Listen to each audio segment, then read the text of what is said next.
ಹಸುರಿನ ಬನಸಿರಿಗೆ ಒಲಿದು ಸೌಂದರ್ಯ ಸರಸ್ವತಿ ಧರೆಗಿಳಿದು ಆಹಾ ಓಹೋ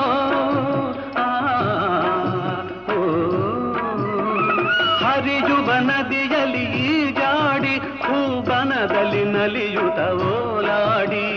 ಚೆಲುವಿನ ಬಲೆಯ ಬೀಸಿದಳು ಈ ಗಂಧದ ಗುಡಿಯಲ್ಲಿ ನೆಲೆಸಿದಳು ಇದು ಯಾರ ತಪಸ್ಸಿನ ಫಲವೋ ಈ ಕಂಗಳು ಮಾಡಿದ ಪುಣ್ಯವೋ ಓಹೋ ನಾವಾಡುವ ನುಡಿಯೇ ಕನ್ನಡ ನುಡಿ ನಾವಿರುವ ತಾಣವೇ ಗಂಧದ ಗುಡಿ ಅಂದದ ಗುಡಿ ಗಂಧದ ಗುಡಿ ಚಂದದ ಗುಡಿ ಶ್ರೀಗಂಧದ ಗುಡಿ ಆಹಾ ಆಹಾ ಓಹೋ